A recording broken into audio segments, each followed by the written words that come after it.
What does it mean to eagerly wait for the expectation of righteousness? Let's see what the Otiot say about this word, expectation.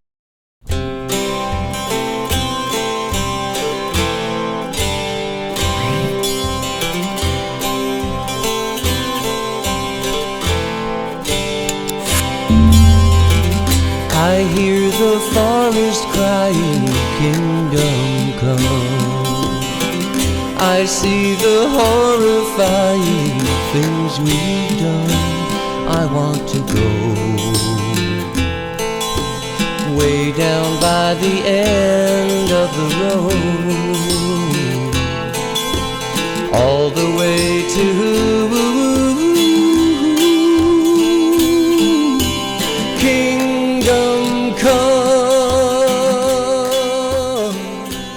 Shalom, my friends.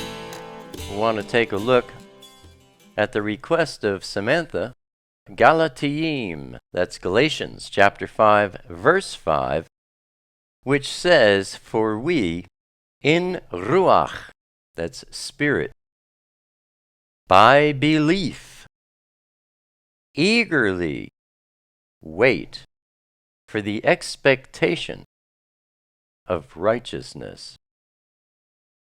Now, before we get into the Otiot, what's really being talked about here? By the Ruach, through Shaul, that's Paul, saying that we eagerly wait for the expectation. Not that we eagerly wait for righteousness to come, that meaning that we're waiting for Yeshua to return. But it's not talking about eagerly waiting for righteousness, but rather eagerly waiting for the expectation of righteousness. Now, I believe what's being talked about here is something that's said in Thessalonians 1, that's 1 Thessalonians chapter 5, verse 4. Where it says, "But you, believers," in the HalleluYah Scriptures you'll see brothers. I like believers, it's more all-inclusive. "But you, believers, are not in darkness, so that this day," capital D, talking about Yeshua coming for the called out ones, before the day of Elohim's wrath, so that this day should overtake you as a thief. Talks about this day coming like a thief in the night.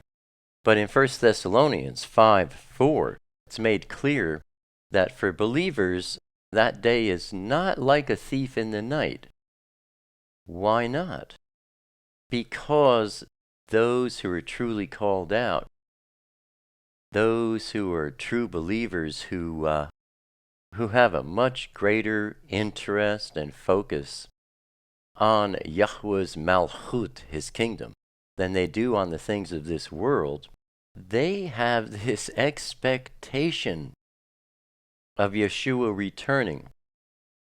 And if they are not going to be caught like the thief in the night, or if that day is not going to be like a thief in the night to them, and if that day, when he comes to take his called out ones up to the Shamayim before the day of wrath, if for them that day is not like a thief in the night, then they're not caught off guard. They have a knowing. I've said this in my videos before. It might be days or weeks before, it might be moments before, but there will be a knowing for those who are truly called out. Just as those are the only ones who will hear the blowing of the shofar at that moment. So, in Galatians 5:5, "For we in Ruach," in the Father's Spirit, by belief, eagerly wait for the expectation of righteousness, for the expectation of Yeshua coming for us. What's that word, expectation, all about? If we're waiting for that expectation. In the original Aramaic, which is found in the Aramaic English New Testament, because we're looking in the book of Galatians, the word there is lasab ra'ah. Here is the Otiot for that. Lasab ra'ah. Lamed, samech, beit, resh, aleph. Those are the Otiot that make up this word. Lamed is a picture of a staff. You know, the kind of a staff that's used to guide sheep. It talks about the leader and teacher of the flock. It's the staff that protects and steers or guides the flock, and also yokes them. Talks about discipleship, of course, being one of the Talmudim of Yeshua. Then we have samech, picture of a thorn. And this thorn is a sharp and piercing shield. It's a protective thorn that has to do with Elohim's hedge of protection, his Gader HaKodesh. It grabs and it holds, it attaches itself to hopefully you. And it also has to do with infinity and limitlessness, and those two words talk about paradise and eternity, our home in eternity. Then we have Beit, picture of the floor plan of a tent. You can see the doorway where it goes in, and there are two sections, one for the male, one for the female. Beit talks about Yeshua, the bane of Yahweh, the son of Yahweh. It talks about family, and it talks about, the tent, the house, literal as well as one's body and bloodline. Then we go to Resh, that's a picture of a man's head, has to do with headship and a person's thoughts. And depending on who a person's headship is, their thoughts will follow. If your headship is Elohim, your thoughts are about him and his malchut, his kingdom. If someone's headship is the world or Satan, then their thoughts are all about the world, or all about darkness. And finally we have Aleph, picture of the ox head. An ox because the prime focus here is on being yoked to the Father and being taught by him as well. So, lasab ra'ah, back to Galatians 5, for we in Ruach, spirit, by belief, eagerly wait for the lasab ra'ah of righteousness. Eagerly wait for the lasab ra'ah.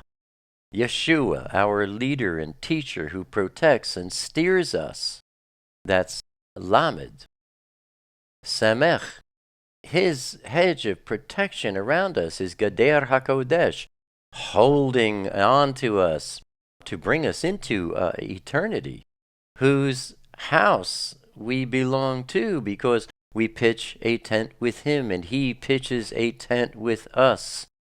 That phrase, I guess you've noticed if you're watching my videos, is really the most prolific phrase that's come out of this study of the Otiot. Pitch a tent with Elohim. It's constantly coming up. It's the root of what the Otiot are all about, it seems. And who's our headship? Elohim, the Father, his bane, Yeshua, and his Ruach indwelling us. So when we see that we in Ruach, by belief, eagerly wait for the lasabra'ah of righteousness, we're eagerly waiting for Yeshua. It's not just an expectation. We're waiting for Yeshua, our leader and teacher, to yoke us permanently, to grab and hold on to us permanently, to bring us into his house permanently, to be our headship along with the Father permanently. It's not just an expectation. It's that knowing that separates those who are called out from everyone else. Those who, when that day occurs, it's not like a thief in the night to them, because of that knowing they have about who their headship is, what house they belong to, who they are being held onto by, and who they are being taught and protected and guided and steered by. That's what the Otiot reveal concerning this word in Galatians 5:5. And I hope and I trust, my friends, that this study in the Otiot has been a great berekah to you and yours. Shalom, my friends. Let your kingdom come. Whoa.